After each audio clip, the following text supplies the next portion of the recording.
pages 131 to 135. Analytical and graphical connections between f of x, f prime of x, and f double prime of x, part 1.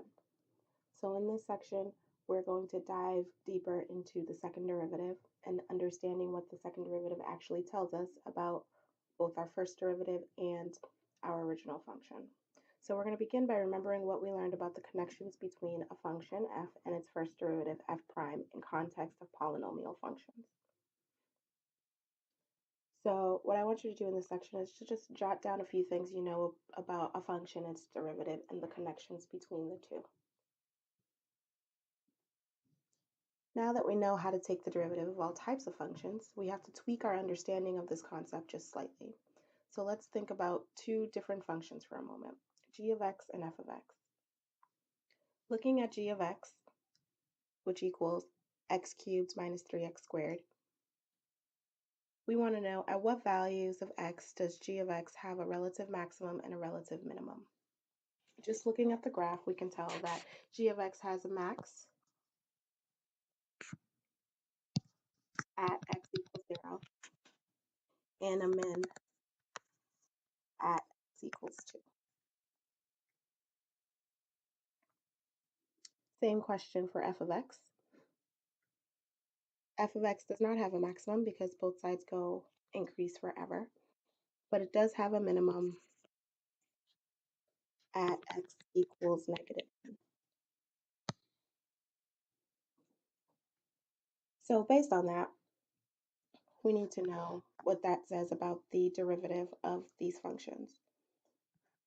So what can be said about g prime of x at the max and the min values that we indicated above is that at x equals 0, g prime of x equals 0 and changes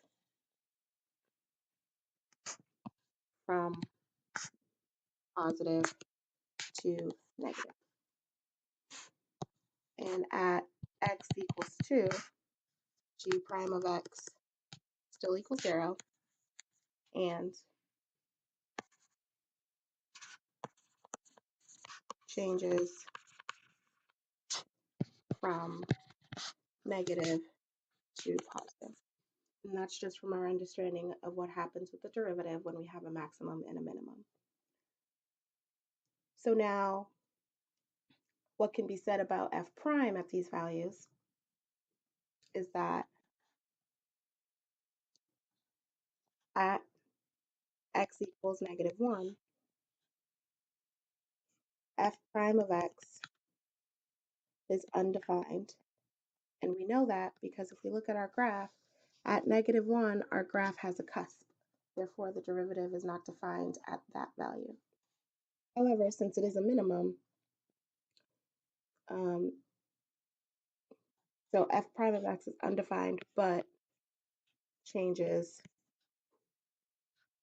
from negative to positive because that is the definition of minimum. The derivative must change from negative to positive at that point. So even though at that value it's undefined, it still changes signs from negative to positive. That is where the switch happens. So algebraically, to find f prime of x, we have to first find the derivative. So we know that f of x is equal to x plus 1 to the 2/3 plus 2.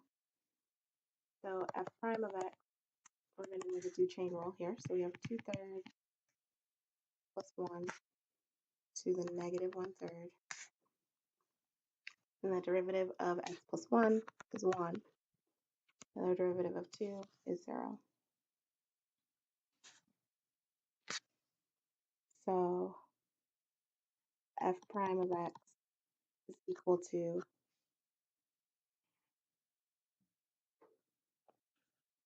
2 over 3 cubed root of x plus 1.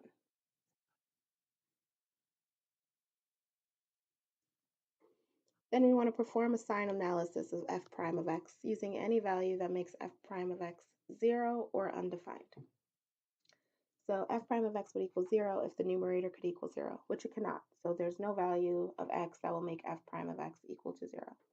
However, when the denominator equals 0, f prime of x will be undefined. So that's what we're going to look for.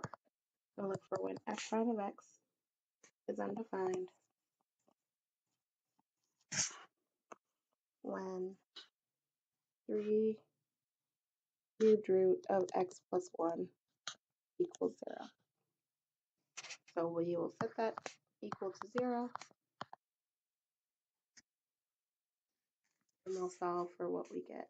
So that means cubed root of x plus 1 equals 0. So x plus 1 equals 0. So x equals negative 1. So using the sign analysis, right, we have our number line. We have the value of x, which is negative 1. And then we know that f prime of x is undefined.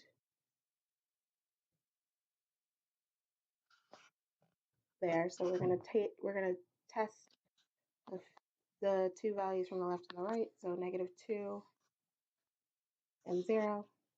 And when you plug in negative 2 into f prime of x, we get a negative number. When you plug in 0, you get a positive number.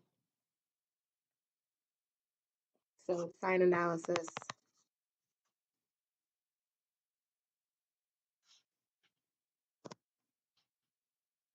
matches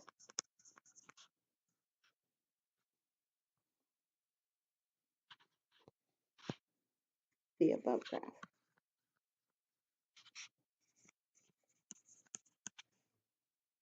Because it's changing from negative to positive, which means that we'll have a minimum at negative 1. Okay. So polynomial functions deal with critical numbers where the first derivative is equal to 0. Since that initial investigation of these properties, we've talked about places where the function is not differentiable.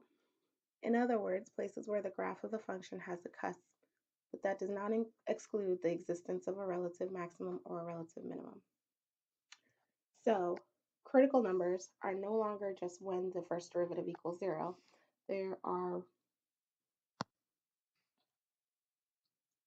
values of x equals a where f prime of a equals 0 or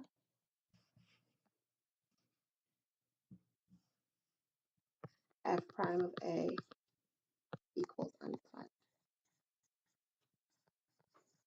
Okay, so the critical numbers are now values where the derivative of that x value is either 0 or undefined. So what we're going to do is we're going to fill in this table comparing the derivative of function and the original function. So if f prime of x is equal to 0 or is undefined at x equals a, so remembering that this box represents critical numbers, then f of x possibly has a relative max or relative min. Okay, so it's possibly because if the signs don't change from positive to negative or negative to positive, then that critical number is not going to be a relative max or a relative min. So if the derivative is greater than 0, then f of x is increasing. If our derivative is less than 0, then f of x is decreasing. If our derivative changes from positive to negative, then f of x has a relative max. And if our derivative changes from negative to positive, then f of x has a relative. So the first derivative of a function identifies intervals where the function is increasing, decreasing, has a relative maximum, or has a relative minimum. In a similar fashion, the second derivative identifies intervals where the function is concave up, concave down, or has a point of inflection. Considering the function from the page 131, g of x equals x cubed minus 3x squared, whose graph was pictured on that page. Determine the intervals where the graph is increasing, decreasing, has a relative maximum, has a relative minimum, and show your analysis and justify your answers. So what we're going to do, if we're looking for increasing, decreasing, relative max, and relative min, that is the first derivative. So we're going to take the first derivative of g of x. So g of x is equal to x cubed minus 3x squared. So g prime of x is equal to 3x squared minus 6x. So now we want to figure out a sign analysis for this. So what we're going to do is we're going to set this equal to 0 because we want the critical numbers. This is not going to be undefined at any point because this is a polynomial. There's no point where we're going to have a cusp. So set this equal to 0. So 0 equals 3x squared minus 6x. We can factor out an x from both terms. So x times 3x minus 6, sorry.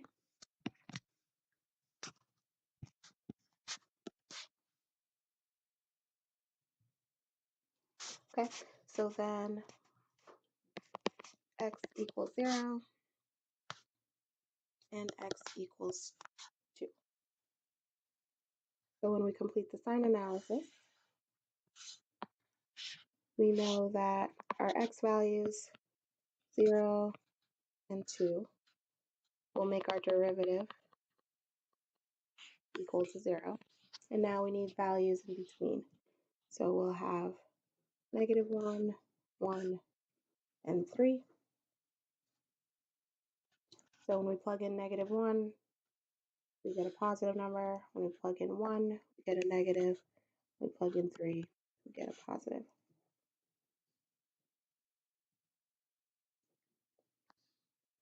So what that tells us is that f of x is increasing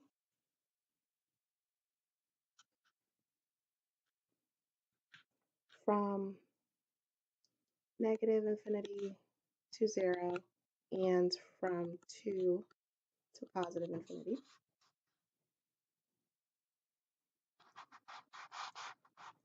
Because f prime of x is greater than 0. F of x is decreasing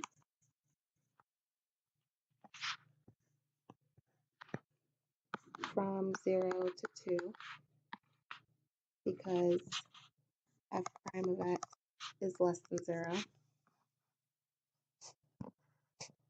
F of x has a relative max at x equals 0 because f prime of x changes from positive to negative, and f of x has a relative min at x equals 2 because f prime of x changes from negative to positive.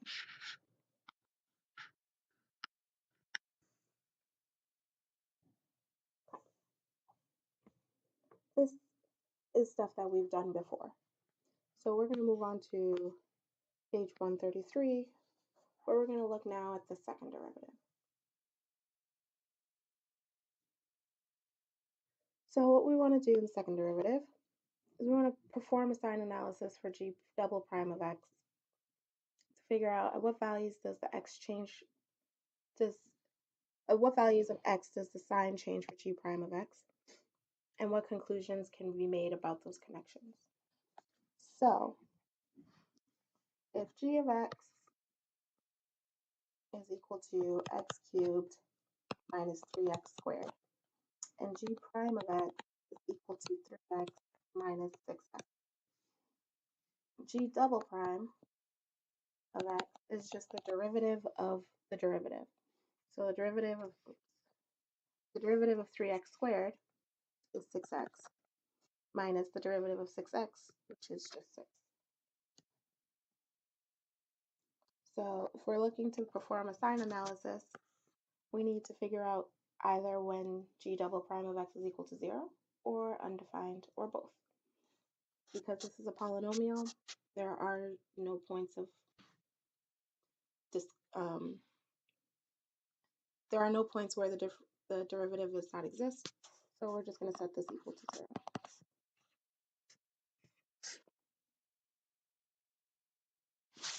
Okay. And the only value of x that will make this equal to 0 is when x equals 1. So creating a sign analysis, the x value that we have is 1, and g double prime of x is equal to 0 at that value. So we'll look at when x equals 0 and when x equals 2 and see what happens. So when x equals 0, if we plug that into g double prime, we'll get a negative number. And when x equals 2 and plug it into g double prime, we get a positive number. So what that tells me is that g of x is concave up on the interval from from 1 to infinity, because g double prime of x is greater than 0. And g of x is concave down from negative infinity to 1, because g double prime of x is less than 0. Okay, so what that tells me is that when x equals 1, we have a point of inflection.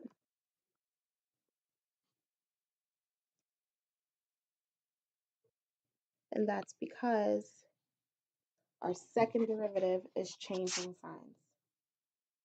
So x equals 1 is a point of inflection because our sign is changing from negative to positive or positive to negative. So here's our table.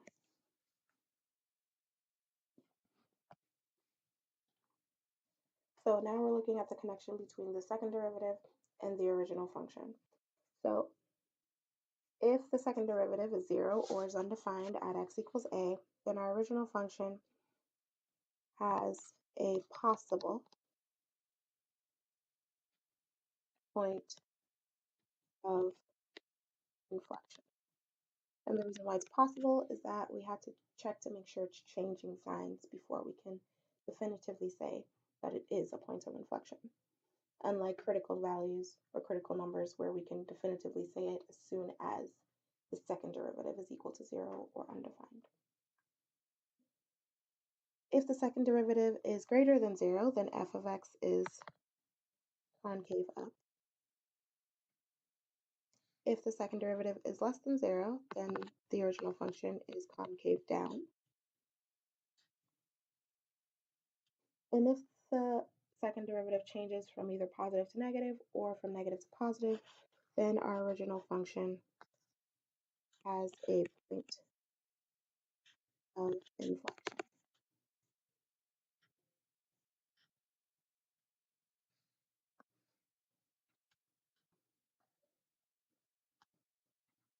Okay.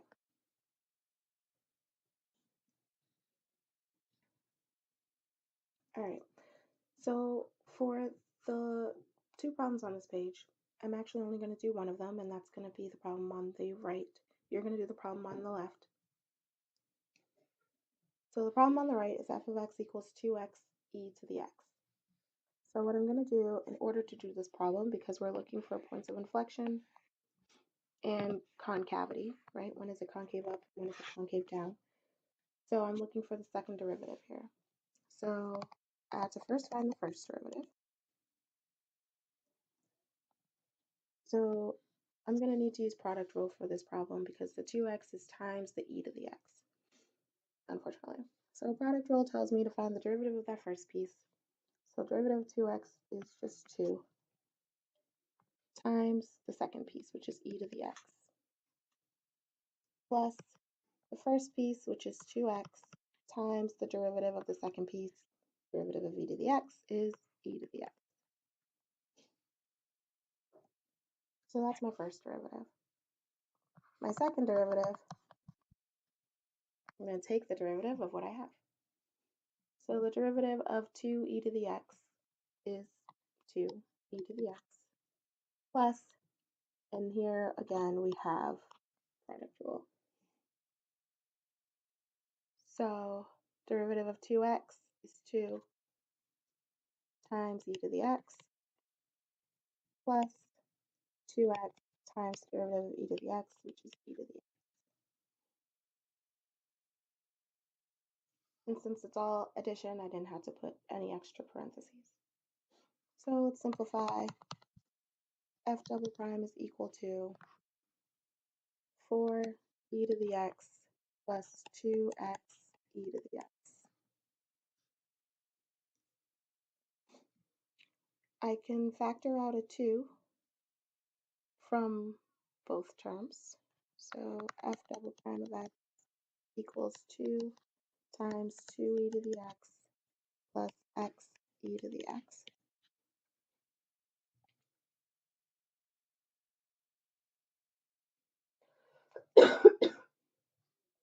So now to set this equal to 0, because it will never be undefined,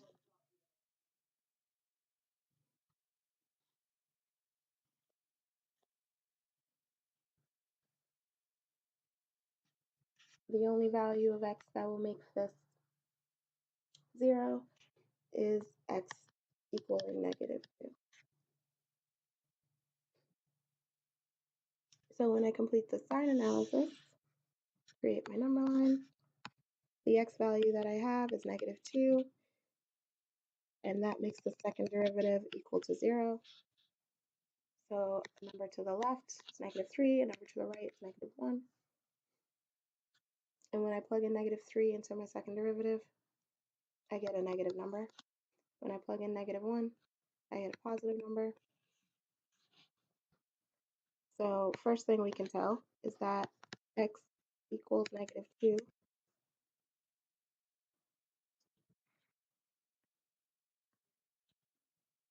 is a point of inflection.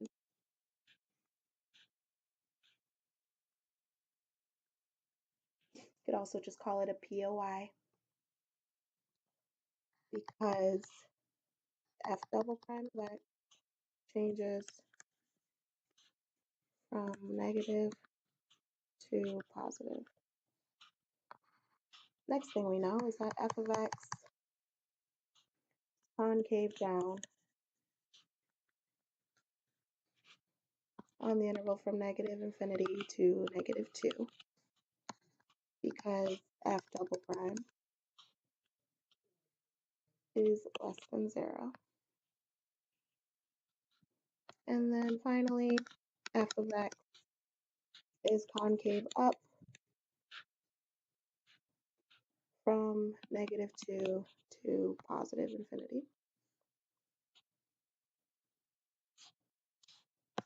because f double prime of x is greater than 0.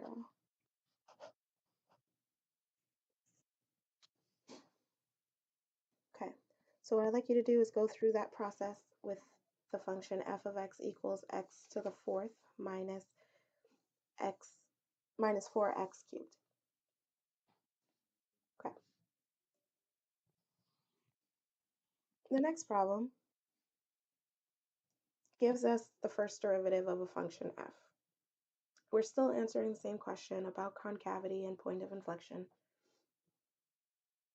So what we're going to do is we're going to use the first derivative to find the second derivative. So f double prime of x is going to be equal to we're going to use quotient rule here.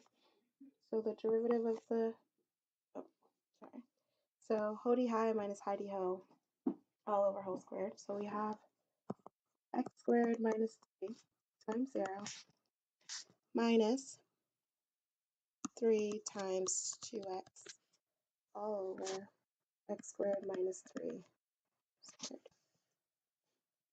So second derivative equal to negative 6x over x squared minus 3 squared.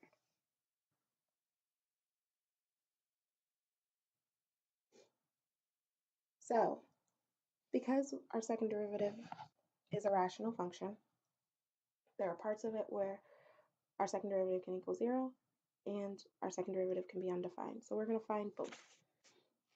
So we're going to find when the second derivative equal to 0, when negative 6x is 0. So negative 6x equals 0, so x equals 0. And we also need to find when our second derivative is undefined, when the denominator, which is x squared minus 3 squared, equals 0. So we'll set that equal to 0. Squared minus 3 squared equals 0. So x squared minus 3 equals 0. So x squared equals 3. So x is equal to positive and negative square root of 3.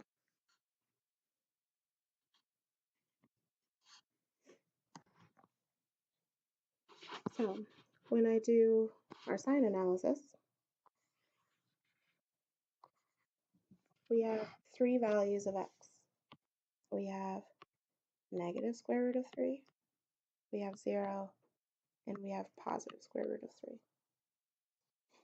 And f double prime of x is undefined at negative square root of 3, 0 at 0, and undefined at positive square root of 3.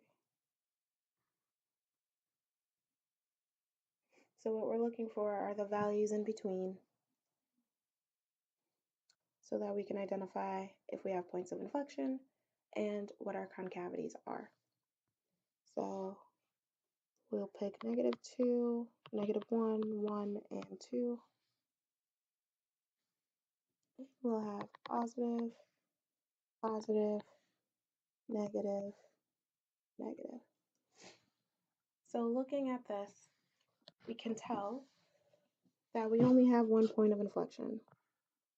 So x equals 0 is a point of inflection because f double prime of x changes from positive to negative. That doesn't happen anywhere else. It doesn't change from negative to positive either, so we only have one point of inflection. Also, we know that f of x is concave up on the intervals from negative infinity to negative square root of 3, and from negative square root of 3 to 0, because f double prime of x is greater than 0. And then lastly, we know that f of x is concave down on the intervals from 0 to square root of 3 and square root of 3 to infinity, because f double prime of x is less than 0.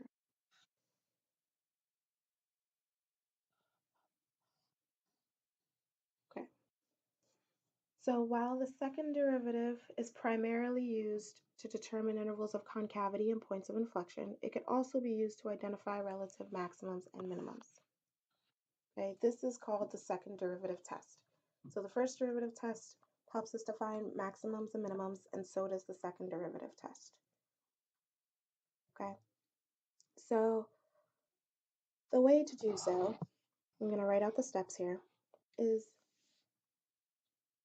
if x equals a is a critical number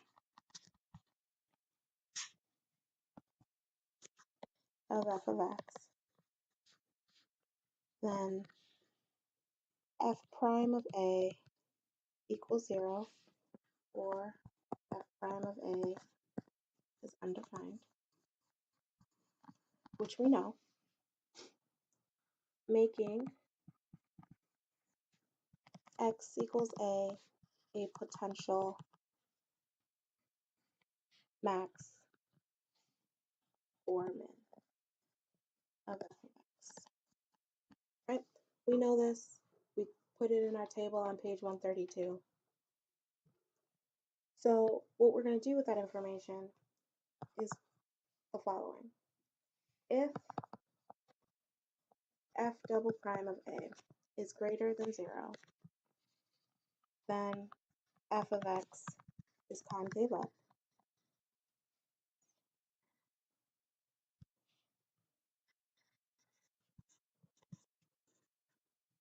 at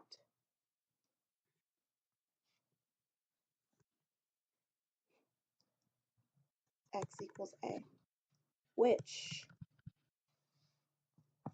makes x equals a relative min of f of x.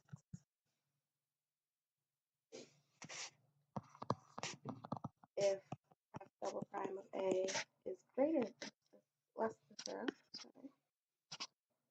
less than 0, then f of x is concave down at x equals a, which makes equals a relative max of f of x.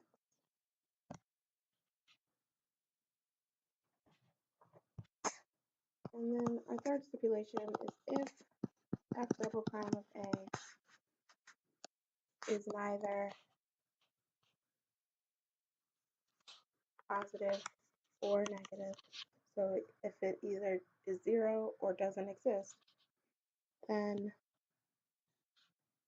x equals a is not a relative max or min. Okay, so we're going to do a practice problem for the second derivative test. So what we're going to do, I'm actually going to do the second practice problem and leave the first for you because the first is a little bit easier algebraically to do the work. So we're going to do the second one. It's a little bit more complicated. So we have f of theta is equal to 2 cosine theta minus theta, and we're on the interval from 0 to 2 pi. So in order to figure out what the maximum and the minimum are of this function on that interval from 0 to 2 pi, we're going to use the second derivative test. First thing we need to find, however, is the critical number, which means we need to find the first derivative. So let's do this. So we have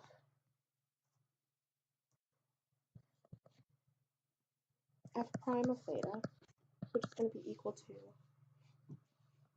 the derivative of 2 cosine theta is negative 2 sine theta minus the derivative of theta, which is 1. And we're going to set that equal to 0 to find the critical numbers. Because with trig, for cosine, there's no values on that interval where we will not have a derivative. So we don't have to look for the undefined points. So 0 equals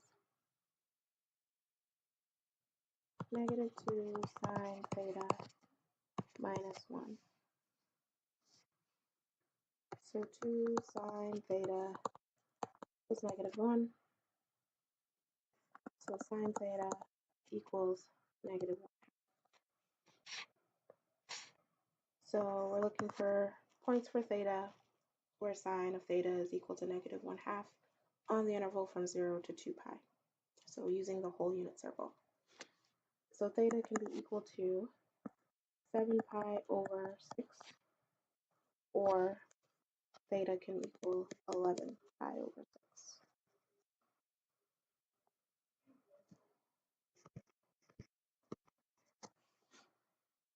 Okay, and these are our critical numbers. Okay, so now that we found our critical numbers, using the second derivative test means that we're going to plug in our critical numbers into our second derivative, and if we get a positive number, then those critical numbers are going to be minimums, and if we get a negative number in our second derivative, those critical numbers are going to be maximums. So let's check for our second derivative. So the derivative of negative 2 sine theta is negative 2 cosine theta, and the derivative of negative 1 is 0. So now that we have our second derivative, we're going to check our critical numbers.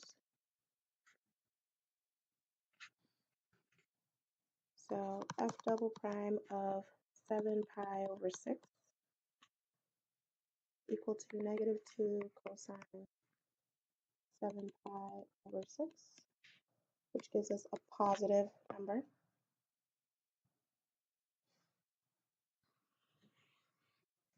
So from that, we can say that x equals 7 pi over 6 is a relative min,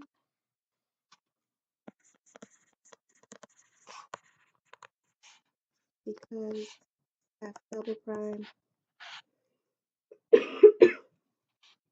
of 7 pi over 6 is greater than 0, and f prime of 7 pi over 6 is 0. So the f prime statement tells us that that's a critical number. The f double prime statement tells us that because it's a critical number that is concave up, we have a relative minimum. So now let's check our second critical number, which is 11 pi over 6. So negative 2 cosine 11 pi over 6 is less than 0. So x equals 11 pi over 6 is a relative max because f double prime of 11 pi over 6 is less than 0, and f prime of 11 pi over 6 is equal to 0.